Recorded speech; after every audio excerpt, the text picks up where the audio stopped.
평생 중화 사상을 믿고 한국을 매일 무시하고 한국은 우리 중국의 속국이다. 한국은 우리 중국을 넘을 수 없다. 이런 말을 하며 한국을 비난하는 사람이었던 베이징대 교수가 갑자기 교수직을 포기하고 한국으로 온 이유가 무엇일까요? 그가 발견한 역사적 비밀이 중국 정부를 분노하게 만든 진짜 이유가 있었습니다. 오늘은 한 중국 교수의 용기 있는 선택이 동아시아 역사학계를 뒤흔든 놀라운 이야기를 들려드리겠습니다. 한국의 진실에 관한 놀라운 이야기 지금 시작합니다. 그 전에 구독과 좋아요 눌러주시면 영상을 제작하는 데 있어 큰 힘이 됩니다. 안녕하세요. 저는 장웨이밍이라고 합니다. 베이징 대학교 고고 유전학과 교수였죠. 옥스퍼드에서 박사학위를 받고 돌아와 중국 고대사 연구에 매진했습니다. 어린 시절부터 5000년 중화 문명의 위대함을 배우며 자랐어요. 우리 한족이야말로 동아시아 문명의 뿌리라고 굳게 믿고 있었습니다. 그 믿음은 제 정체성 자체였죠. 저희 집안은 대대로 학자 집안이었어요. 할아버지도 아버지도 모두 역사학자셨죠. 어릴 때부터 중국이 얼마나 위대한 나라인지, 우리 문화가 얼마나 오래되고 찬란한지 들으며 자랐습니다. 특히 고구려나 백제 같은 고대 국가들은 그저 중국의 지방 정권 정도로만 생각했어요. 한국 학자들이 고구려를 자신들의 역사라고 주장하는 것도 우스꽝스럽다고 여겼죠.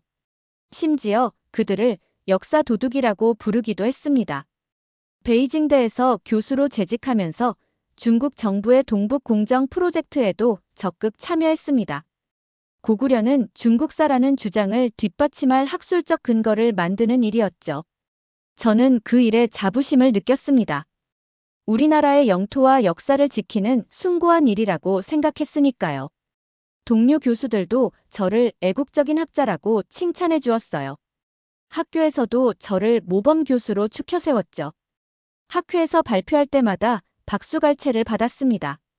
중화민족 기원론이라는 제 연구 주제는 정부로부터도 많은 지원을 받았어요. 연구비도 넉넉하게 나왔고 해외 학회 참석 기회도 많았죠. 그때는 정말 자신만만했습니다. 우리가 하는 연구가 진리라고 확신했으니까요.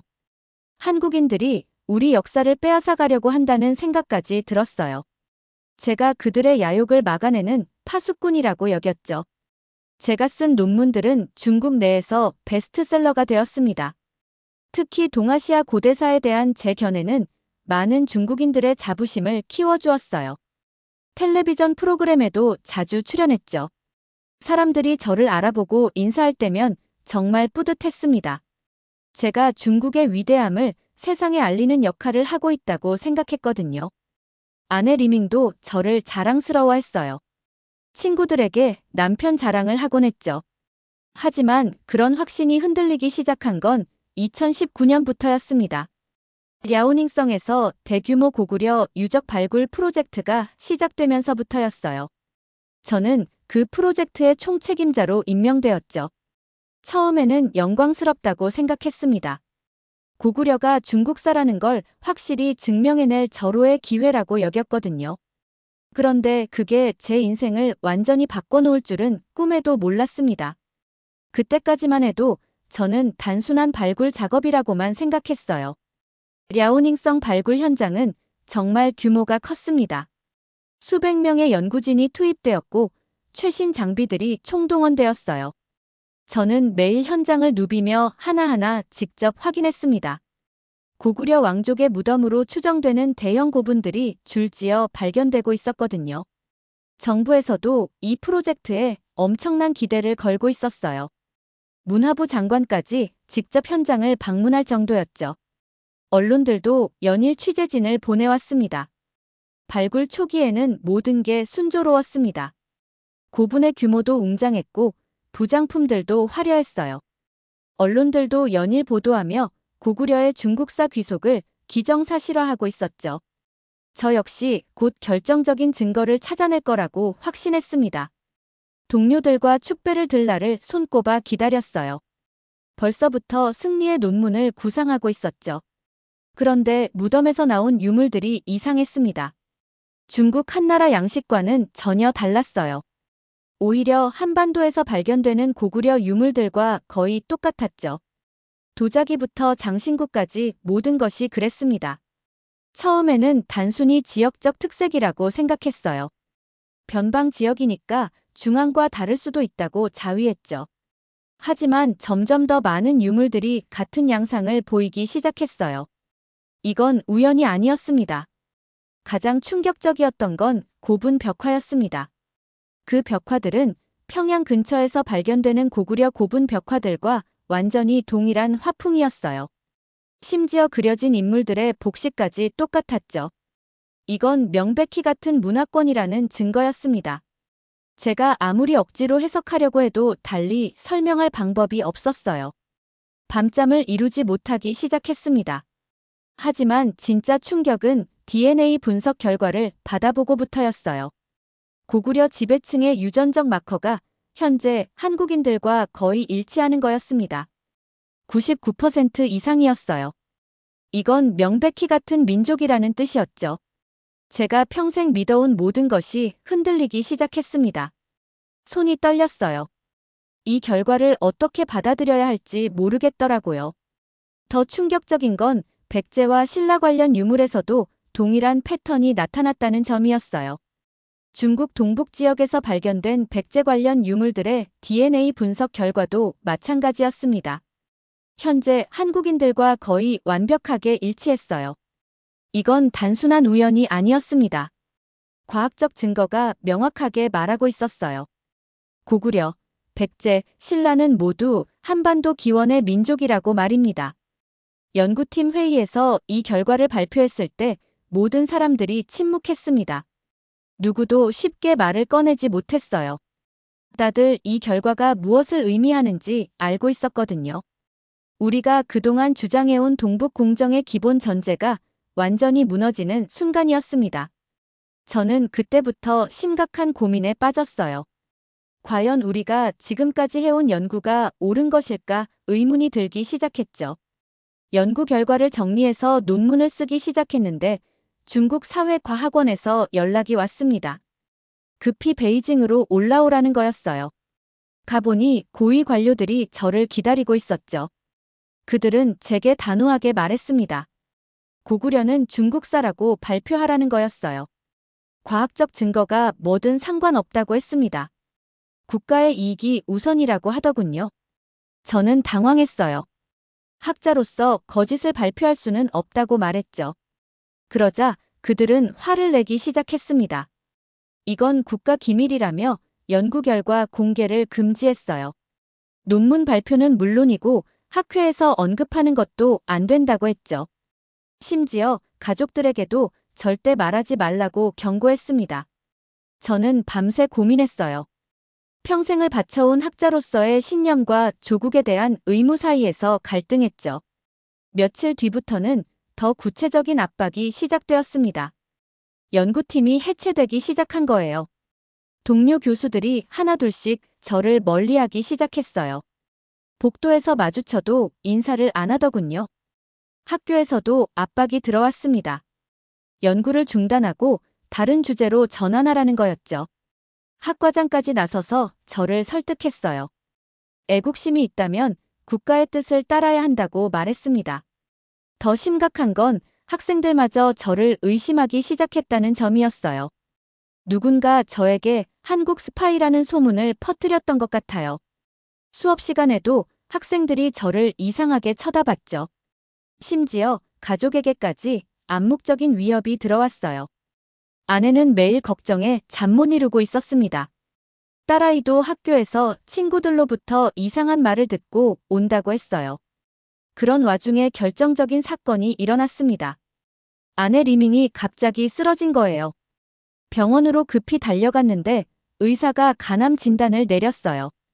그것도 꽤 진행된 상태였죠. 의사는 수술이 시급하다고 했지만 이상하게도 베이징 최고의 병원들에서 모두 치료가 불가능하다고 했습니다. 너무 위험하다는 거였죠. 하지만 저는 알고 있었어요. 정치적인 압박 때문이라는 걸 말입니다. 아내는 병상에서도 제게 말했습니다. 당신이 옳다고 생각하는 길을 가라고요. 자신 때문에 평생의 신념을 포기하지 말라고 했어요. 그 말을 듣고 눈물이 났습니다. 저는 정말 막막했어요. 아내의 생명과 학자로서의 양심 사이에서 극한의 선택을 해야 하는 상황이었죠. 며칠 밤을 뜬 눈으로 새우며 고민했습니다. 정말 어떻게 해야 할지 모르겠더라고요. 이런 상황에서 누가 저를 도와줄 수 있을까 생각했지만 아무도 떠오르지 않았어요. 그런 절망적인 상황에서 이메일 한 통이 도착했습니다. 서울대학교 고고학과 박준호 교수로부터 온 메시지였어요. 그는 제 연구를 존경한다며 한국에서 치료받으시면 전폭 지원하겠다고 했습니다. 처음에는 믿을 수 없었어요.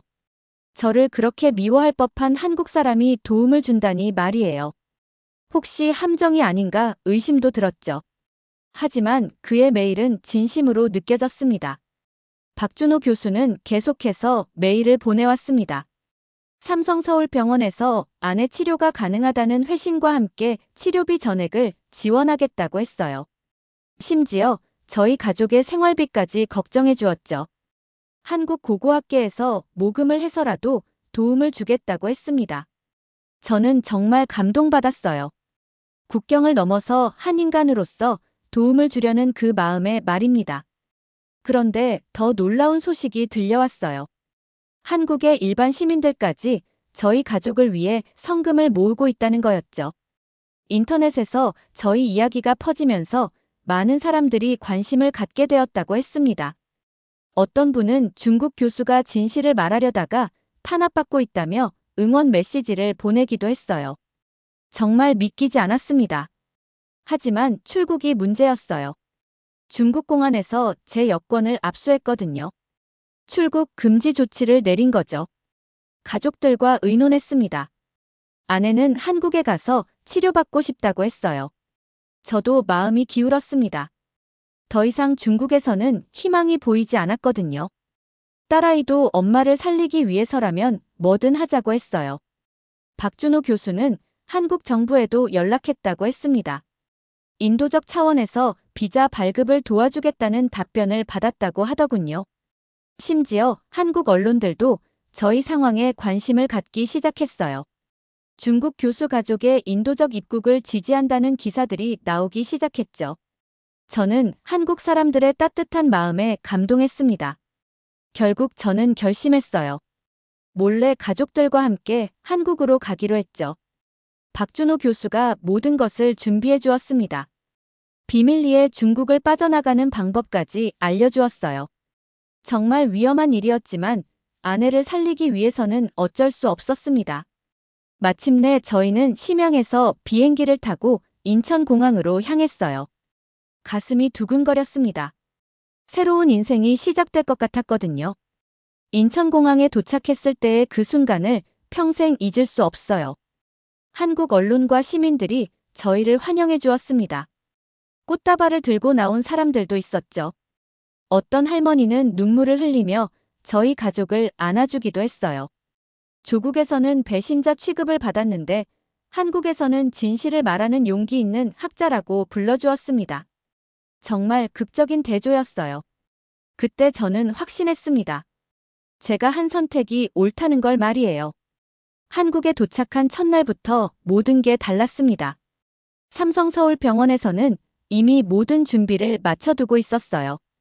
최고의 의료진들이 아내 리밍을 맞이해 주었죠.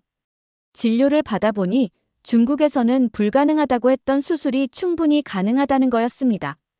의사는 성공 확률이 80% 이상이라고 했어요. 저는 눈물이 났습니다. 한국에 온 게 정말 잘한 일이라는 생각이 들었거든요. 더 놀라운 건 치료비 문제였어요. 병원비가 어마어마할 텐데 걱정하고 있었는데 박준호 교수가 모든 걸 해결해 주었습니다. 한국 고고학계에서 모금한 돈으로 치료비를 대신 내주겠다고 했어요. 심지어 일반 시민들까지 성금을 보내왔죠. 인터넷에는 저희 가족을 응원하는 글들이 가득했습니다. 정말 감동이었어요. 한국이라는 나라의 따뜻함을 피부로 느낄 수 있었죠. 병원 직원들의 친절함도 잊을 수가 없어요. 간호사들은 저희가 중국어를 한다는 걸 알고 중국어로 된 안내서를 특별히 준비해 주었습니다. 심지어 중국 음식도 따로 주문해서 가져다 주었어요. 아내가 입맛이 없어 할 때 고향 음식이 그렇게 고마울 수가 없었죠. 저는 한국 사람들의 세심한 배려에 계속 놀랐어요. 아내의 수술이 무사히 끝났을 때 저는 정말 안도했습니다. 의사는 수술이 성공적이었다고 했어요. 회복도 빠르게 진행될 거라고 했죠. 그동안 쌓였던 스트레스가 한순간에 사라지는 기분이었습니다. 한국 의료진들의 실력도 정말 훌륭했어요. 간호사들까지 저희를 친가족처럼 돌봐주었죠. 중국에서 느낄 수 없었던 인간적인 따뜻함이었어요. 입원 기간 중에 한국 고고학계 사람들이 자주 문병을 왔어요. 김태준 박사라는 고구려사 전문가도 만났습니다. 그는 제게 이렇게 말했어요. 교수님 덕분에 우리 조상들의 진짜 모습을 찾을 수 있다고요. 저는 부끄러웠습니다.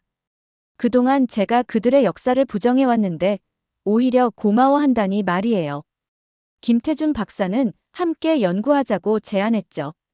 정말 고마운 제안이었어요. 더 신기한 건 병원 로비에서 만난 일반 시민들이었어요. 어떤 할머니는 저를 알아보고 다가와서 격려해 주셨습니다. 진실을 말하는 용기가 대단하다고 하시더군요. 또 다른 중년 남성분은 자신의 아버지도 한국 전쟁 때 중국과 싸웠지만 학문하는 사람은 다르다며 응원해 주었어요. 정말 놀라운 포용력이었죠. 한국 시민들의 반응도 놀라웠습니다. 병원 앞에는 저희 가족을 응원하는 사람들이 자주 나타났어요. 꽃을 가져오거나 편지를 전해주는 분들도 있었죠. 어떤 할아버지는 한국 전쟁 때 중국군에 대한 원망이 있었지만 진실을 말하는 교수님은 존경한다고 하셨어요. 정말 감동적이었습니다. 개인의 과거를 넘어서 현재의 진실을 인정해 주시는 모습에서 한국인들의 성숙함을 느꼈어요. 특히 기억에 남는 건 한국 대학생들의 방문이었어요. 서울대 고고학과 학생들이 단체로 문병을 와준 거예요. 그들은 제게 중국어로 쓴 편지를 주었습니다. 교수님의 용기에 감동받았다는 내용이었죠. 젊은 세대가 이렇게 열린 마음을 갖고 있다는 게 정말 인상적이었어요. 반면 중국에서는 계속 비난이 쏟아졌어요. 인터넷에는 저를 매국노라고 부르는 글들이 넘쳐났습니다.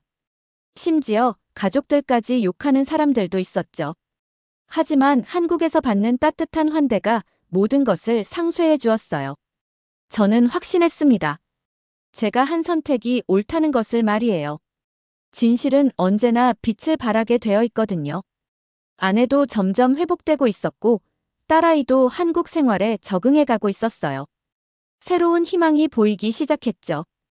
아내가 어느 정도 회복되자 저는 중요한 결정을 내렸습니다.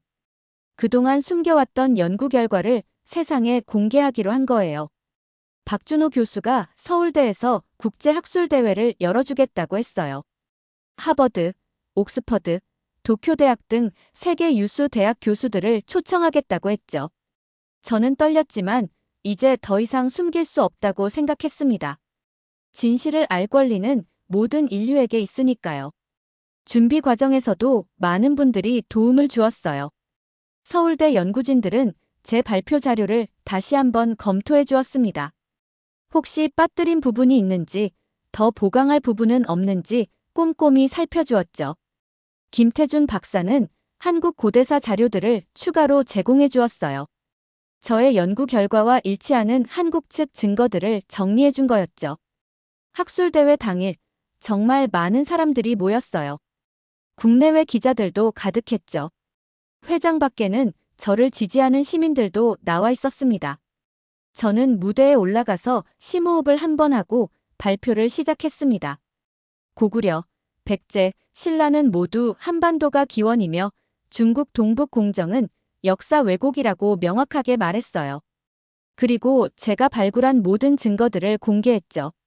DNA 분석 결과부터 시작해서 유물 분석, 벽화 연구까지 모든 자료를 상세하게 설명했습니다. 특히 고구려 지배층의 유전적 마커가 현재 한국인과 99% 일치한다는 부분에서는 회장이 술렁거렸어요. 이건 부정할 수 없는 과학적 증거였거든요. 저는 목소리에 힘을 주어 말했습니다. 과학은 정치보다 강하다고요. 발표 중간에 중국에서 온 기자가 질문을 던졌어요. 조국을 배신하는 기분이 어떠냐고 물어보더군요. 저는 단호하게 답했습니다. 저는 조국을 배신한 게 아니라 진실을 말하는 것뿐이라고요. 학자로서 거짓을 말할 수는 없다고 했죠. 그러자 회장에서 박수가 터져 나왔어요. 발표가 끝나자 회장이 조용해졌습니다. 잠시 후 하버드 대학교 교수가 일어나서 박수를 쳤어요. 그러자 전체 청중이 기립박수를 보내주었죠. 정말 감동적인 순간이었습니다. 질의응답 시간에도 대부분의 교수들이 제 연구를 지지해 주었어요. 과학적 증거 앞에서는 국적이 중요하지 않다고 말해 주었죠. 옥스퍼드 대학교 고고학과 교수는 이렇게 말했습니다. 이런 용기 있는 연구야말로 진정한 학문이라고요. 도쿄대학 교수도 일본 학계에서도 이 연구 결과를 받아들일 것이라고 했어요. 정말 고무적인 반응이었죠. 저는 그때 확신했습니다. 진실은 결국 승리한다는 것을 말이에요. CNN과 BBC 등 전 세계 언론들이 이 소식을 대대적으로 보도했습니다. 중국 교수가 고구려 한국 사설을 주장했다는 뉴스가 전 세계를 돌았어요. 반응은 압도적으로 긍정적이었습니다. 서구 언론들은 저를 학문의 자유를 지킨 용기 있는 학자라고 평가했죠.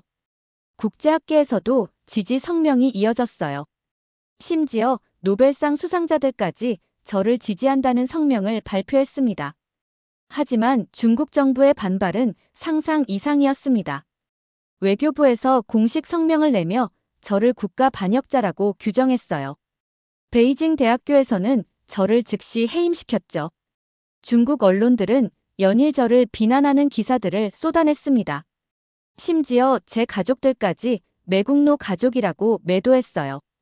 정말 슬픈 일이었지만 예상했던 반응이었죠. 그런데 놀라운 일이 일어났습니다.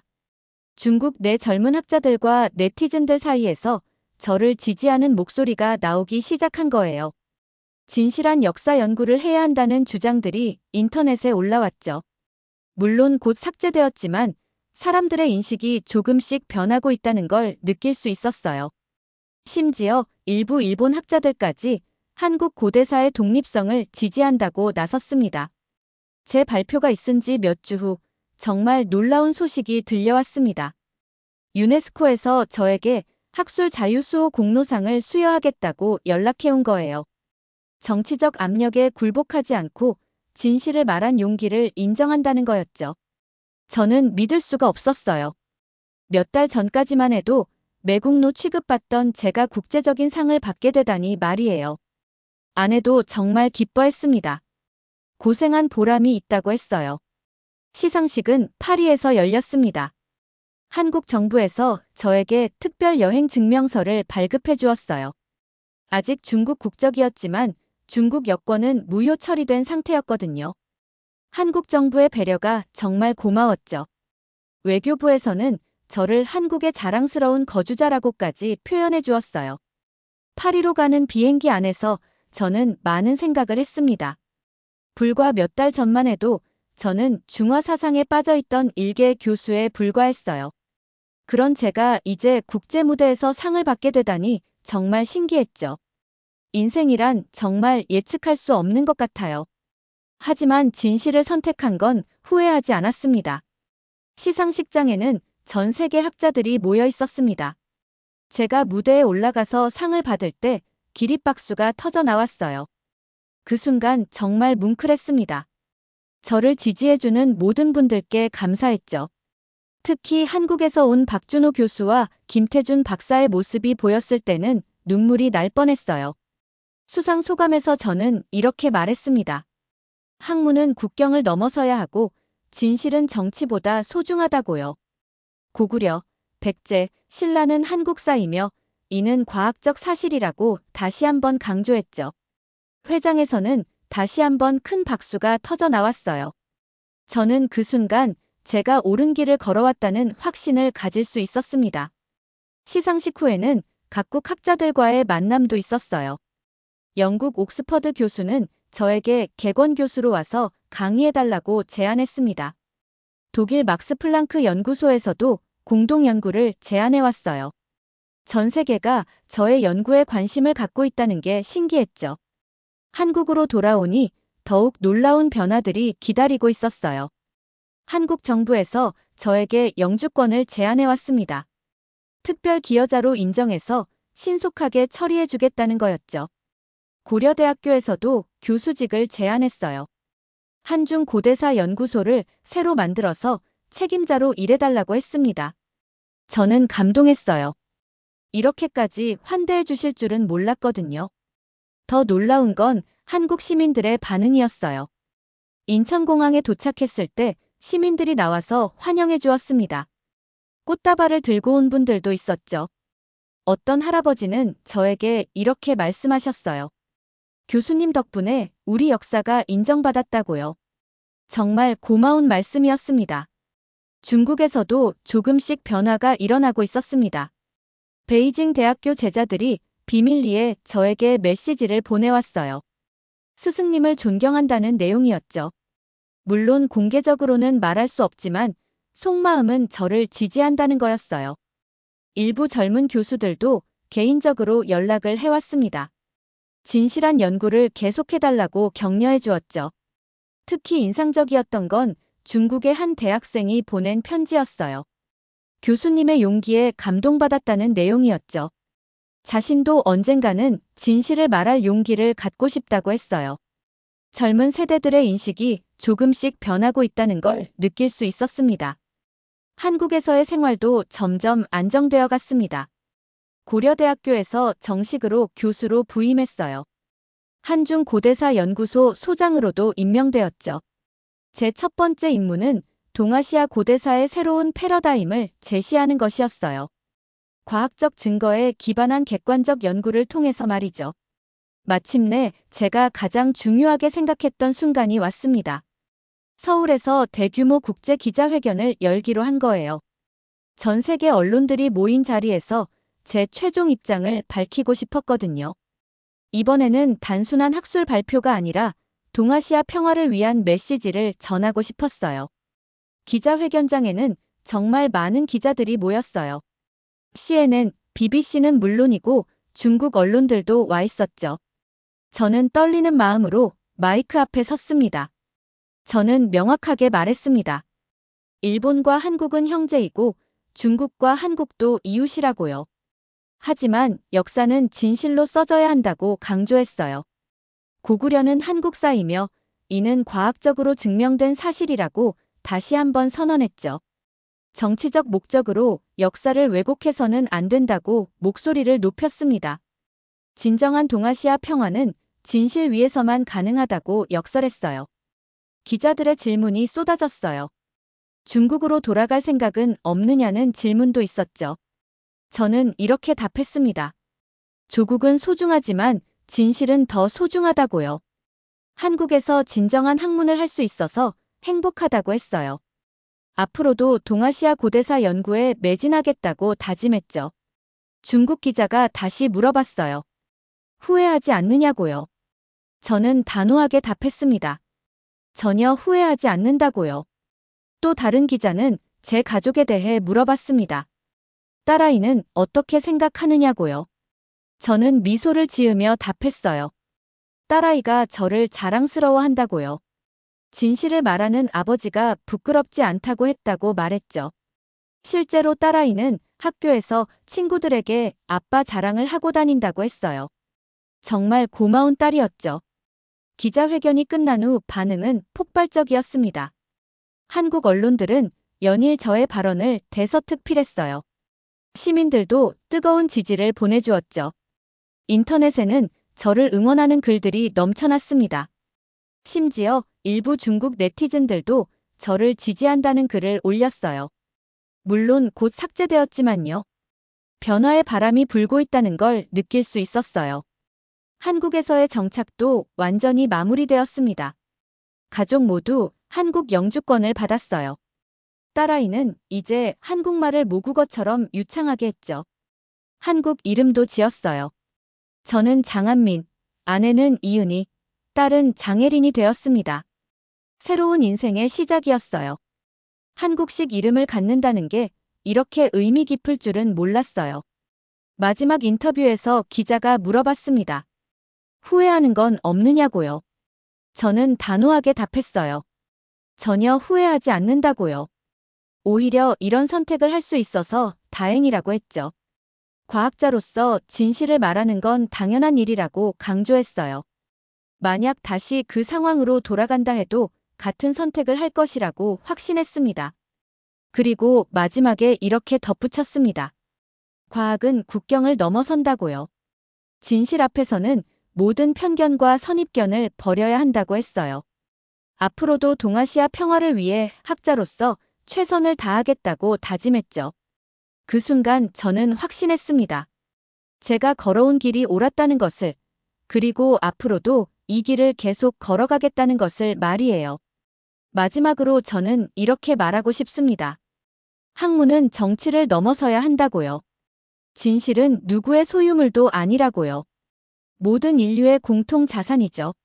앞으로도 저는 이 신념을 갖고 연구에 매진할 것입니다.